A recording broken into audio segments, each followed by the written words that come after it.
Meus queridos irmãos, irmãs, amigos, que a graça e a paz do Senhor esteja com todos. Boa noite, meus queridos.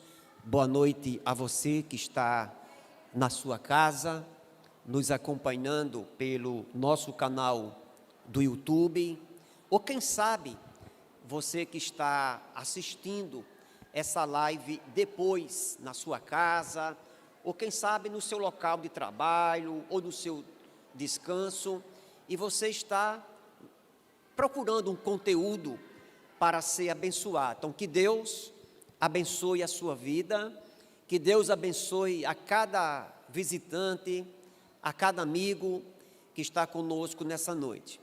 E o que é que a Igreja Batista de Apodi tem a dizer para os nossos queridos e amados convidados?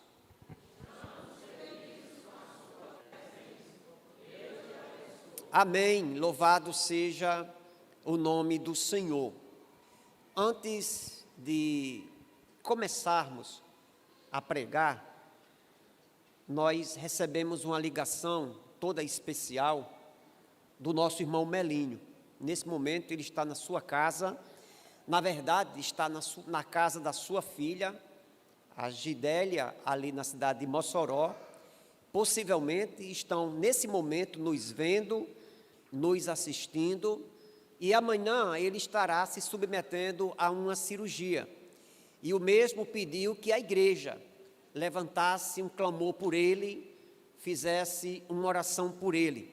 Então, nesse momento, nós vamos orar pela vida do nosso irmão Melinho, pela vida também do nosso irmão Titico Souza, pela vida dos nossos irmãos que estão adoecidos, que estão enfermos.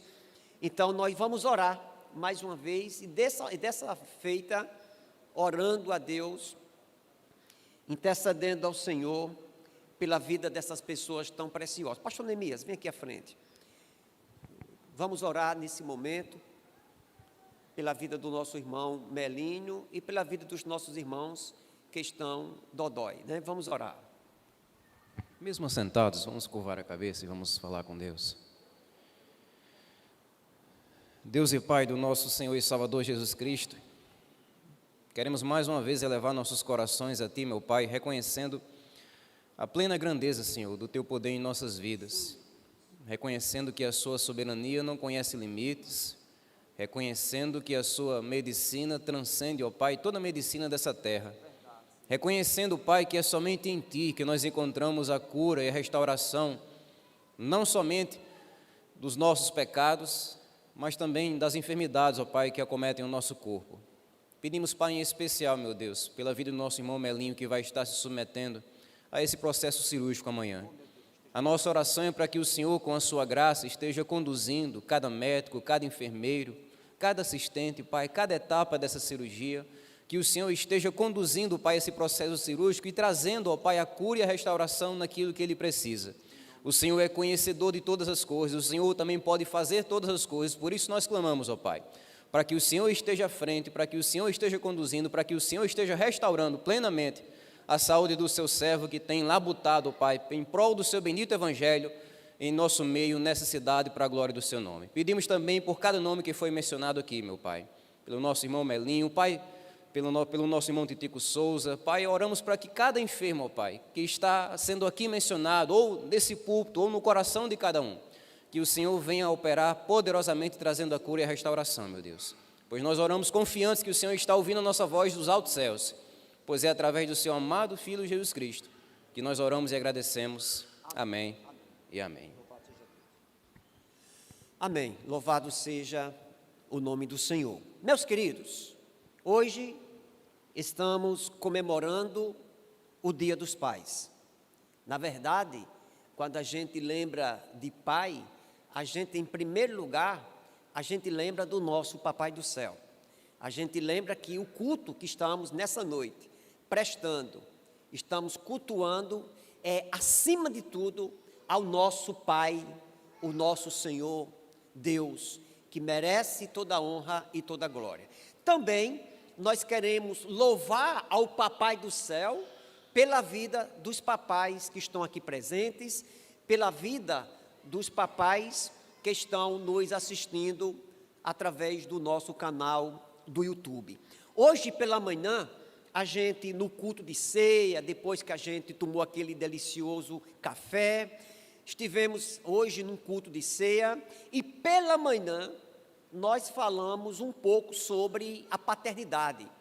Falamos um pouco sobre construindo ou reconstruindo os muros na educação, na criação dos filhos.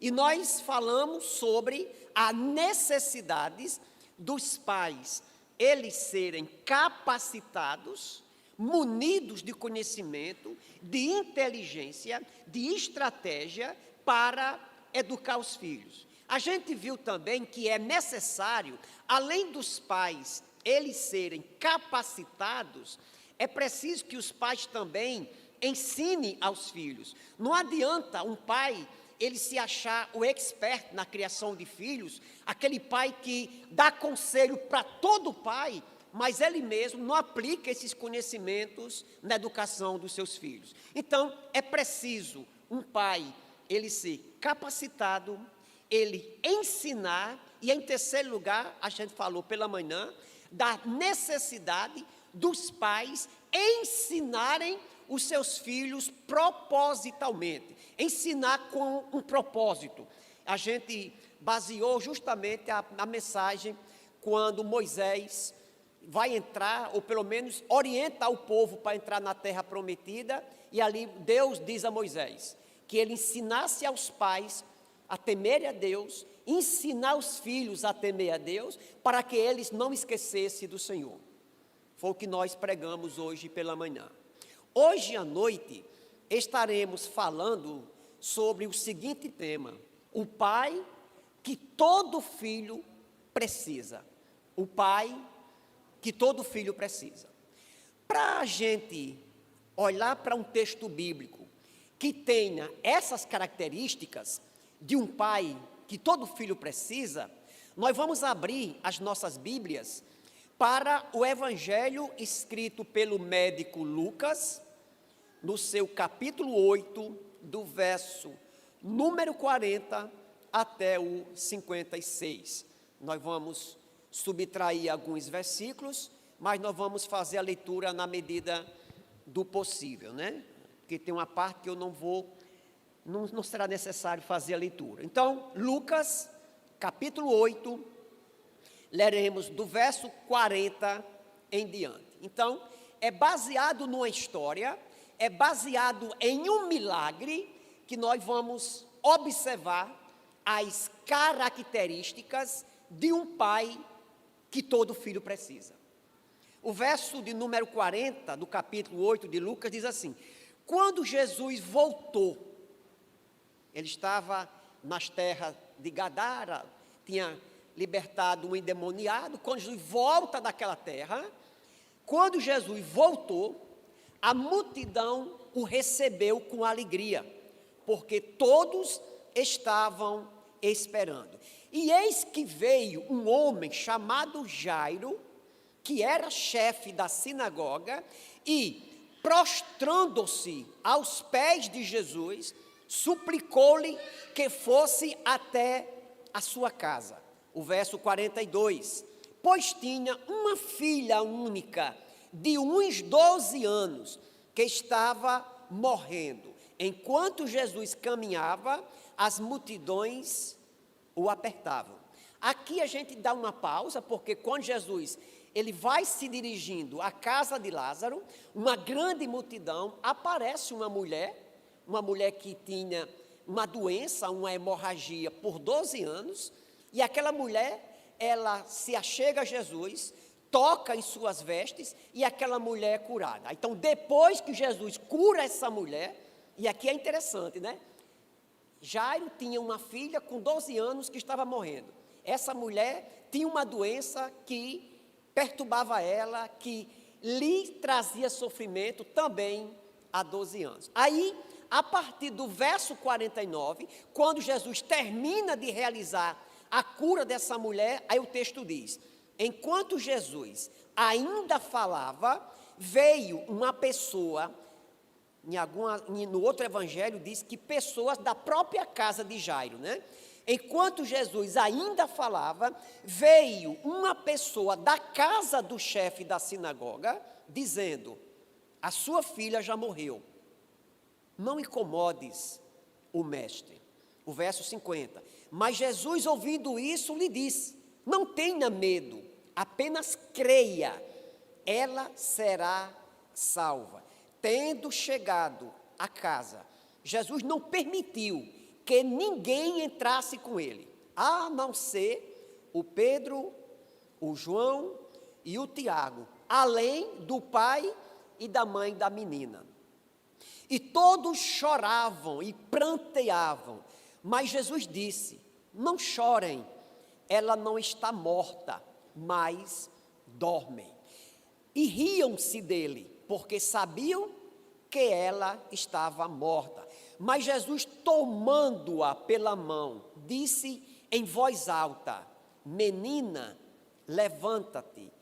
Nos outros evangelhos ele vai citar uma frase em aramaica, né? Talita cumi. O verso 55 diz: voltou-lhe o espírito, ela imediatamente se levantou e Jesus mandou que lhe dessem de comer. Seus pais ficaram maravilhados, mas ele lhes advertiu que a ninguém contasse o que havia acontecido. Que Deus aplique esse texto em nossos corações. O pai que todo filho precisa. Eu queria, a princípio, a nível de introdução, a nível de consideração, fazer uma diferença entre aquele pai que o filho gosta de ter e aquele pai que o filho precisa ter. Talvez você diga assim: pastor, não tem diferença. Tem sim. O pai que todo filho gosta de ter é aquele pai que não discipline, é aquele pai que faça suas vontades, é aquele pai que nunca diga não, é aquele pai que passa a cabeça nos erros, é aquele pai que é manipulado pelo filho, é aquele pai que, de uma certa forma, ele é apenas um empregadinho do filho. Todo filho gosta de ter um pai desse jeito. Um pai que sempre faça as vontades, um pai irresponsável, um pai que não cobre, um pai que não exija. Essa é a figura de um pai que todo filho gosta de ter. Mas eu irei falar do pai que todo filho precisa. E quando nós olhamos para essas qualidades ou estas características, a situação muda. Porque para que a gente possa ter filhos equilibrados, saudáveis, tementes a Deus, os pais, eles precisam ser, os pais precisam ser aquilo que um filho precisa ter. Então, quando nós olhamos para esse texto, nós encontramos justamente na pessoa de Jairo o pai que todo filho precisa. E eu gostaria de olhar para esse texto e falar pelo menos de 3 características de um pai que todo filho precisa. E eu quero dizer a vocês também que não é fácil para mim pregar. Não é fácil para mim pregar, porque quem está aqui nessa noite pregando não é um super pai, não é um pai modelo, não é um pai extraordinário, não é um pai que está aqui na frente arrotando toda uma experiência de 25 anos de pai e que nessa noite vai dar uma lição para todos os pais aqui presentes. Longe de mim de ter essa prepotência, longe de mim de ter esse orgulho, longe de mim de chegar para ser um exemplo. Quem está aqui pregando nessa noite é um pai que ama profundamente as suas filhas e que procura dia após dia ser um pai que as minhas filhas de fato precisem. Então, quando olhamos para esse texto, é muito desafiador a gente ser um pai que os nossos filhos precisam. Não é fácil a gente ser pai. Eu estava pregando hoje pela manhã que o escritor Augusto Cury disse que nunca foi tão difícil a gente criar filho, porque a gente ensina as coisas no interior da nossa casa, a escola, a mídia, a televisão, a Netflix e tantas outras coisas ensinam diferente. A gente ensina por um caminho, o mundo ensina pelo outro. Você ensina um filho a ser obediente, a ser educado, a ser responsável. O mundo midiático, e aí misturado com cosmovisão política, ensina os filhos a serem rebeldes, a colocar os pais no canto da parede, a transformar os pais em empregados. É uma situação extremamente difícil. O que tem de pai que perderam as suas características de pai para serem apenas sustentadores econômicos dos filhos, para ser apenas empregado dos filhos. E aí envolve também as mães. Nós estamos vivendo numa geração que nós estamos transformando nossos filhos em reis, e a gente é apenas alguns bonequinhos que fica correndo atrás do filho para dar um presentinho para ele não chorar, para ele não ficar estressado. Quando um filho ele fica enraivado, quando um filho fica triste, a gente quer comprar ele com presente. Então, ser um pai que todo filho precisa não é fácil, é um grande desafio. E nesse texto, o Jairo, ele apresenta 3 características de um pai que todo filho precisa.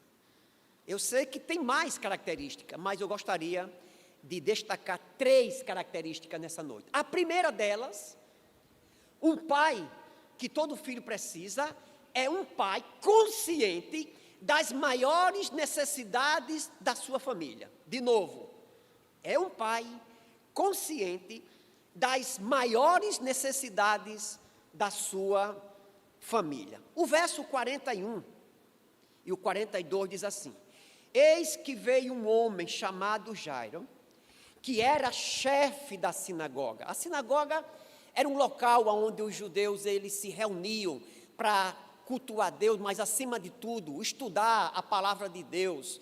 Então, veio um homem chamado Jairo, que era chefe da sinagoga, e prostrando-se aos pés de Jesus, suplicou-lhe que fosse até a sua casa. Obrigado, meu irmão. Pois tinha, acaba de tomar uma água servida por Solânia, tem outro sabor. Apesar que a água não tem sabor, né?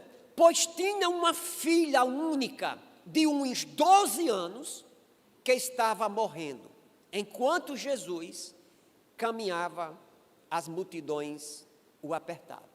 A primeira característica que eu observo na vida de Jairo, que mostra um pai que todo filho precisa, é que Jairo, ele era consciente das maiores necessidades que a sua filha, ela tinha. E quando nós olhamos, nós observamos que a saúde daquela menina, de apenas 12 anos de idade, a saúde dela se tornava prioridade na vida daquele homem. O Jairo, ele fazia muito bem a diferença daquilo que é importante, daquilo que é urgente, aquilo que era prioritário. O Jairo sabia que ele era um chefe de uma sinagoga, era um camarada extremamente influente, era um homem extremamente ocupado, ele supervisionava todo o trabalho litúrgico e administrativo daquele local, era uma pessoa extremamente ocupada, que organizava tudo, a leitura da palavra, a parte até de louvor, tudo aquilo, toda a dinâmica de funcionamento de uma sinagoga, o Jairo, ele era o responsável. Mas naquele momento, a doença da sua filha, ela se tornava prioridade, ou seja, um pai que toda filha, que todo filho precisa. Era alguém que sabia muito bem da prioridade da sua família. Ele disse, nesse momento, a saúde da minha filha é mais importante do que o meu trabalho na sinagoga, do que minhas ocupações, porque nesse momento, a minha filha, a minha família, ela é prioridade. E ele fez isso, mostrando isso, gente, mostrando a prioridade da sua família, sendo humilde. Sendo humilde. Ele era um chefe religioso, era um homem importante, era um homem rico, era uma pessoa de posição. Ele guardou de lado o seu orgulho, deixou de lado o seu carisma, a sua grande autoridade, e ele simplesmente se rebaixou-se e foi atrás de Jesus. Olhando assim, a gente talvez não perceba que o Jairo, ele teve de vencer 2 desafios.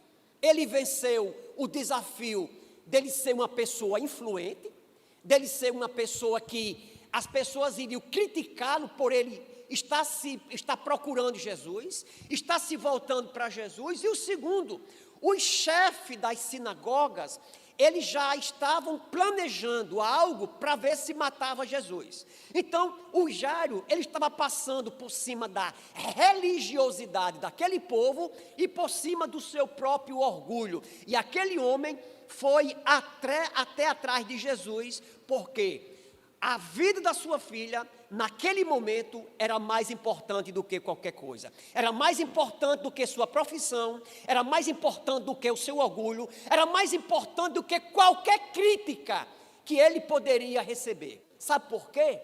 Porque o Jairo, ele tinha a consciência das prioridades de uma família. Quando a gente vai lá para Marcos, capítulo 10, do verso 13 em diante, nós encontramos aqui uma cena de pessoas que traziam seus filhos para Jesus abençoar. Olha só como é lindo esses pais, que eles, na verdade, tinham consciência da prioridade no ensino, na educação, na vida dos seus filhos. O verso 13. Então trouxeram algumas crianças a Jesus para que as abençoasse. Os discípulos os repreendiam.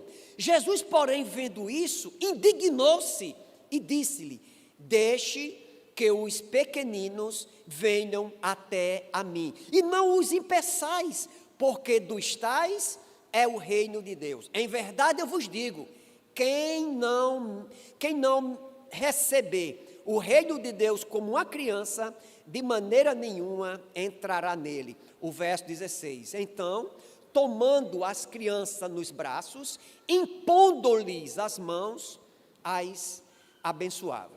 É interessante que um pai que todo filho precisa, é aquele pai que ele é consciente das prioridades de sua família. Deixa eu trazer para vocês aqui algumas aplicações. A primeira delas é uma situação muito comum, que é a seguinte, que tem muitos pais que transferem a função de ensinar, educar os filhos para a esposa, para a babá e até os avós. De novo, existem muitos pais que estão transferindo as verdadeiras prioridades da sua família para a esposa, para o avô, para a babá. Eu não tenho coragem de bater de frente com meu filho, porque você sabe que se tem uma coisa que algumas vezes agrada um pai, é evitar entrar em choque com os filhos, porque ele sempre vai passar a ideia de que ele é uma pessoa boazinha, de que ele não vai contrariar. Então aqui nós encontramos alguns pais que querem transferir essa missão de educar, de disciplinar, de proteger e encorajar os filhos para outras pessoas, principalmente para a mulher. Alguns pais dizem assim, não, na minha casa eu faço o seguinte, eu ganho dinheiro, a mulher gasta e ela toma de conta da educação dos filhos. Está errado. Essa missão de educar filhos, em cima de tudo, ou acima de tudo, é um papel do homem acompanhado pela sua esposa. E sobre os avós, e eu sou um avô, a gente mais atrapalha do que ajuda. A gente mais bagunça na criação dos netos do que ajuda, porque é bom. A parte mais pesada é para o pai e para a mãe. A gente que é avô, a gente vai adular. A gente vai fazer as coisas boas que a criança gosta. Então, outra coisa, que é uma recomendação para você que é pai, e para mim que é pai. Eu preguei sobre isso agora, numa reunião para pastores, sobre a família do pastor e os seus desafios. Seja presente antes de dar presente. Eu não sei se eu estou sendo claro.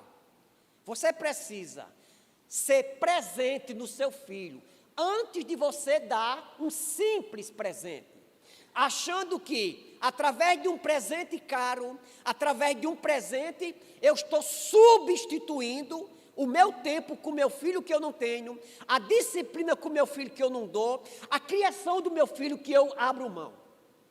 Então, precisamos abrir os olhos para que a gente pense assim: as prioridades na criação dos meus filhos vai muito mais além do que dar um presente.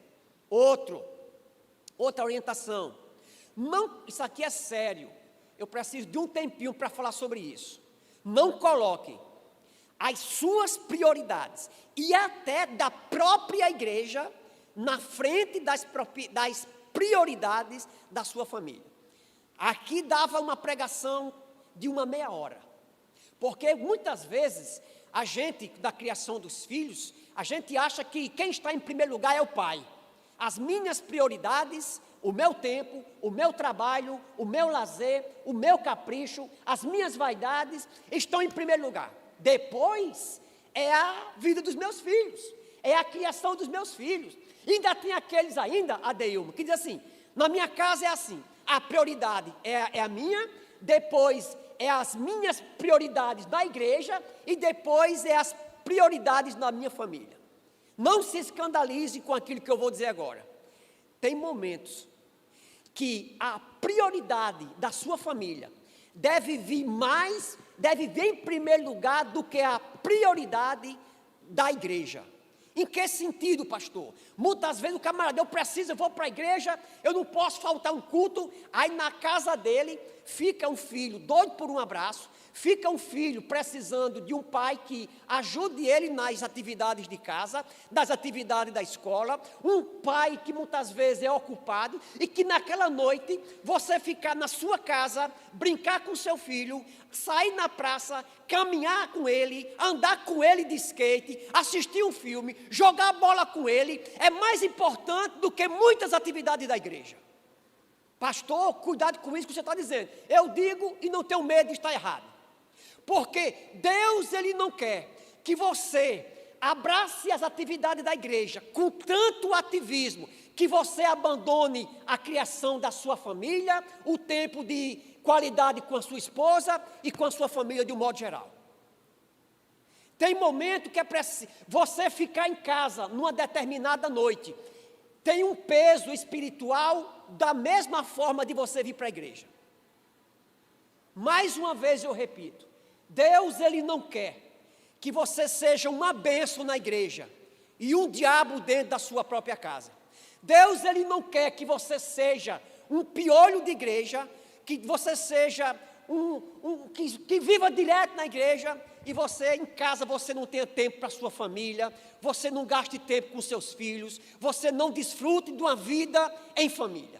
Deus, Ele não quer que você seja uma bênção na igreja e você seja um fracasso na sua casa. Então tem momento, eu não estou dizendo que você vai abandonar a igreja, as atividades da igreja a semana todinha, para ficar com a sua família. O que não pode acontecer é que existem determinados momentos que você precisa dar mais atenção à sua família, o seu filho, a sua esposa, do que você vir para a igreja e muitas vezes participar de uma atividade. Se um dia alguém perguntar a você se você gostaria de ser um crente bom ou um pai bom, aí você vai dizer que você prefere ser um pai bom, porque todo crente bom, ele tem no seu coração o desejo de ser um bom pai. Em segundo lugar, a primeira marca de um pai que todo filho precisa é um pai que tem consciência das prioridades da sua família, da criação do filho, de oferecer tempo, de estar com ele, de corrigir, de incentivar, de proteger, de o acompanhar. A segunda marca de um pai que todo filho precisa é um pai que sabe a quem recorrer em tempo de crises familiares. De novo, um pai que sabe a quem recorrer em tempo de crises familiares. O verso 41.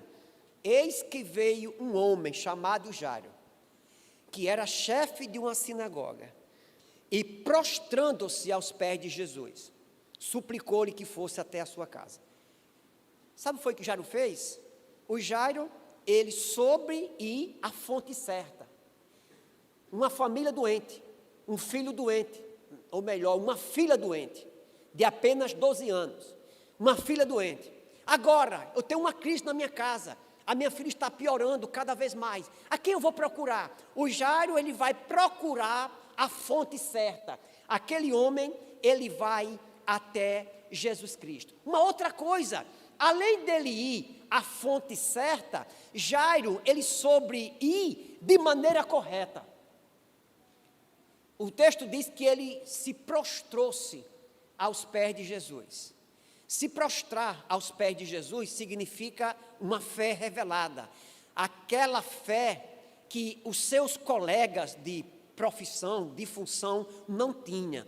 É muito possível que o próprio Jairo, ele já tivesse sabido do milagre que Jesus tinha operado na vida do filho da viúva de Naim. Porque quando você olha para o Velho Testamento, possivelmente o último milagre de ressurreição no Velho Testamento tinha sido quando o Eliseu, ele ressuscitou o filho da sunamita. Aí, de lá para cá, talvez 700 anos, ninguém tinha escutado mais falar em milagres, o milagre de ressurreição. Agora existia essa nova oportunidade.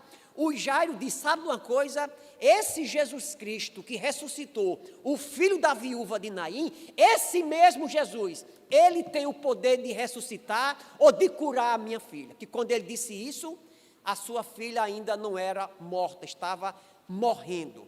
Aquele homem, ele tinha consciência disso, ele tinha fé. Além de Jairo, ele ir à pessoa certa, além dele ir de uma certa forma, de maneira correta, ele pede de maneira correta. Diz que ele suplicou. Ele não chegou dizendo, seu Jesus, eu quero dizer ao Senhor, eu quero me apresentar, está aqui as minhas credenciais, eu quero dizer ao Senhor, está aqui a minha lista de formação, eu sou isso, sou aquilo outro, eu tenho tantos anos de chefe de sinagoga, eu fui escolhido, está aqui a minha lista. Isso não, ele se curvou-se, ele se prostrou-se, ele suplicou, ele colocou o seu orgulho, colocou a sua autoridade de lado e ele suplicou a Jesus Cristo que curasse a sua filha. É interessante que quando você vai lá para Marcos, o Evangelho de Marcos, no capítulo 5, no verso 23, que é um texto paralelo a esse, o Marcos, ele vai destacar um detalhe que Lucas, ele não menciona. O Marcos vai dizer que aquele Jairo, ele implorou a Jesus insistentemente.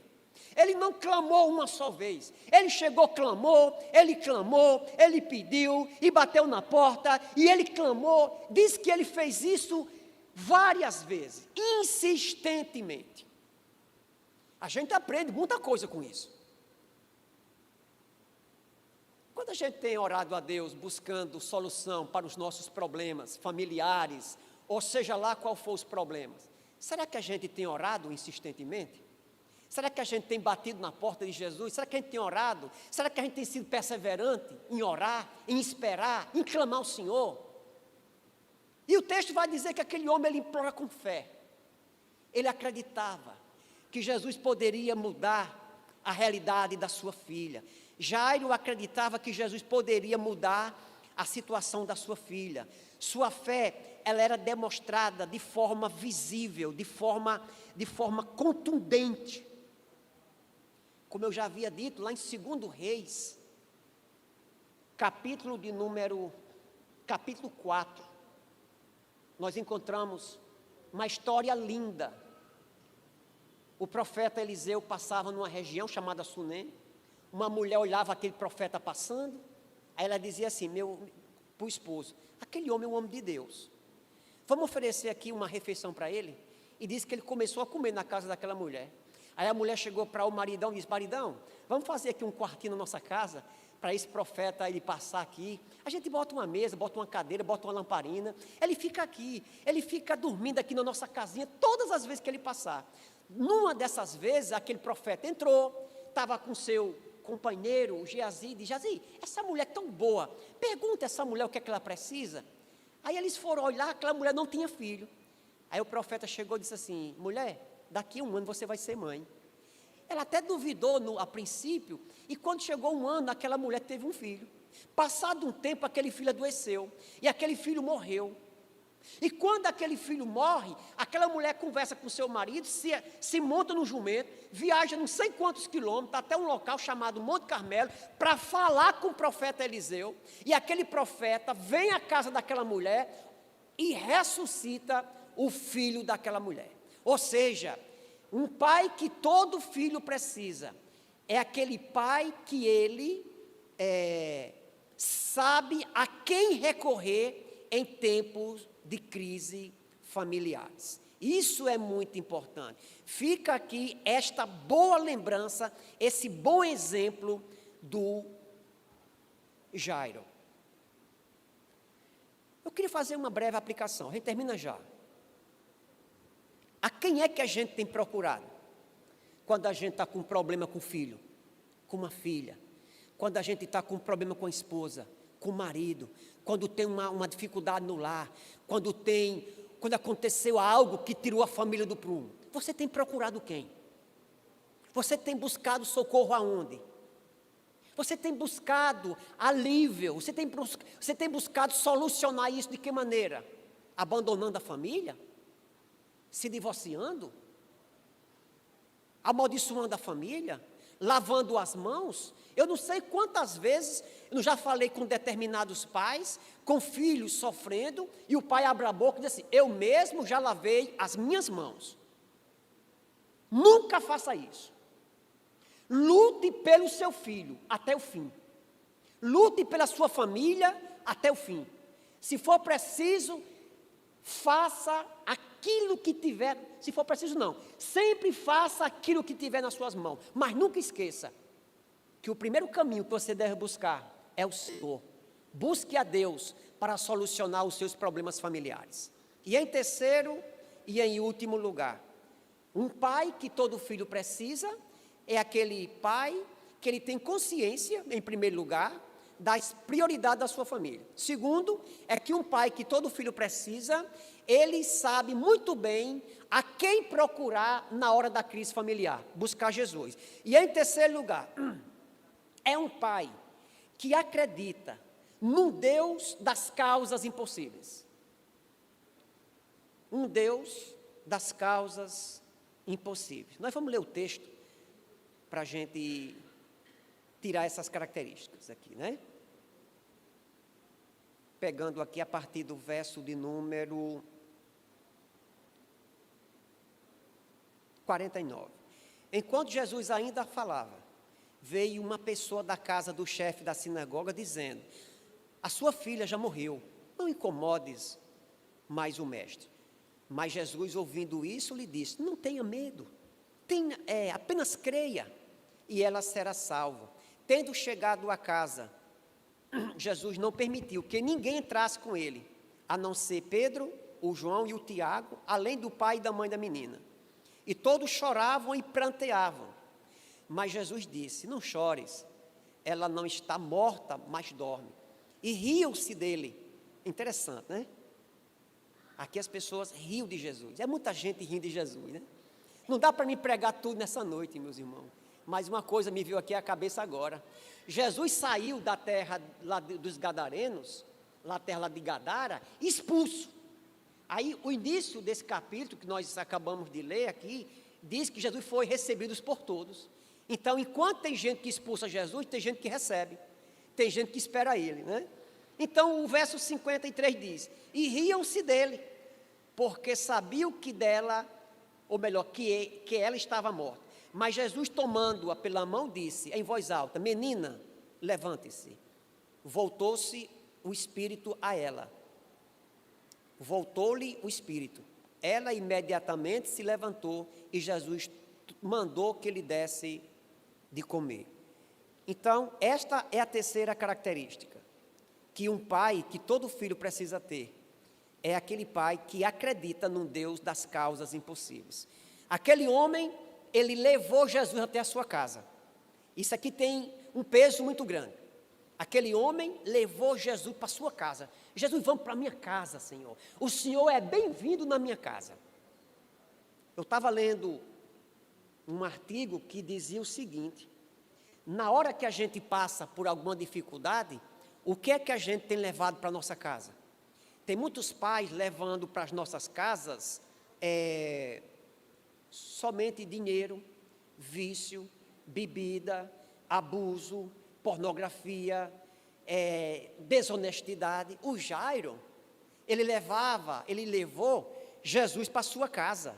Tem muita gente que só leva para casa diversão, só leva para casa violência, só leva para casa infidelidade, abuso. O Jairo não, ele levou Jesus para a sua casa. E é interessante que o Jairo, ele levando Jesus para a sua casa, para ele crer no Deus das causas perdidas, das causas impossíveis, para ele ser agraciado por esse milagre, ele precisou fazer algumas coisas: levar Jesus para a sua casa, esperar o tempo de Deus. Eu não vou pregar nessa noite, mas quando Jesus disse: após Jairo, vamos para a sua casa, Jesus ia caminhando para frente, ia caminhando para a casa de Lázaro. No meio do caminho, apareceu uma mulher que toca nas vestes de Jesus, uma mulher que era adoecida há 12 anos. Alguns comentaristas dizem que aquela mulher, ela furou a fila do milagre. O Jairo, quando viu aquela mulher, Jesus parando no meio daquela multidão, talvez o Jairo disse assim: mas meu Deus, quem foi que chamou esse homem agora? O negócio estava tão bom, ele ia para a minha casa, ele ia às pressas para a minha casa. Quem foi essa mulher? Quem foi essa pessoa que veio interromper esse milagre? Aí Jesus, ele cura aquela mulher, trata com aquela mulher para depois ir para a casa de Jairo. Ou seja, o Jairo, ele teve de esperar o tempo de Deus. O tempo de Deus agir não é o nosso, Genilson. O tempo de agir é o de Deus. A gente não pode questionar, zombar de Deus, criticar Deus, ou até mesmo ficar com raiva de Deus, quando a gente orar e esperar que dentro de 5 minutos o milagre aconteça. O Jairo, ele esperou o tempo de Deus. Talvez a palavra mais forte que você veio nessa noite para ouvir vai ser essa. Talvez você veio para cá para ouvir isso aqui. O tempo de Deus agir é o dele. A sua missão é orar mais, é esperar confiantemente, como a Bíblia vai dizer: esperei com paciência no Senhor. Além do Jairo, ele ter esperado o tempo, o Jairo, ele não esmoreceu com as más notícias. O Jairo ia todo animado para a casa dele com Jesus, e de repente veio uma péssima notícia. Alguém disse assim: Jairo, deixe Jesus de lado, porque eu recebi uma notícia que a sua filha morreu. Era uma notícia, era uma palavra dura, para ver se o Jairo, eu espero que eu não tenha dito aqui Lázaro algumas vezes, o Jairo, ele não desistiu de crer, mesmo diante das más notícias. Aquele homem, ele não esmoreceu. E outra coisa importante, Jesus chegou para ele e disse assim: creia somente. A menina, ela não está morta, ela está apenas dormindo. Na verdade, ele disse que ela morreu, mas ele iria ressuscitar. E houve uma palavra de Jesus. Pegou aquela menina pela mão e determinou que ela ressuscitasse. É interessante que quando nós olhamos para esse texto, nós observamos o Jairo, ele acreditando nas promessas de Deus. Parece um clichê, parece uma frase de efeito dita pelo mundo, né? Sensacionalista aí no meu gospel, mas uma coisa é certa: quem determinará a última palavra sobre a sua família é Deus. Então, um pai que todo filho precisa é um pai que é um pai que acredita num Deus das causas perdidas, num Deus das causas impossíveis. Quantas vezes, meus irmãos, talvez você que está aqui nessa noite, pastor, eu me lembro que algumas vezes eu passei por um negócio, eu passei por uma luta, eu passei por um sofrimento, e eu passei noites em claro, eu pensei que ia ser o fim, eu pensei que dali para frente não tinha mais nada que salvasse o meu casamento, a vida do meu filho, a relação do meu casamento, e de repente Deus, Ele apareceu, de repente uma luz apareceu no final do túnel, Deus realizou um milagre. Concluindo, o tempo que estamos vivendo hoje é um tempo de morte, e os nossos filhos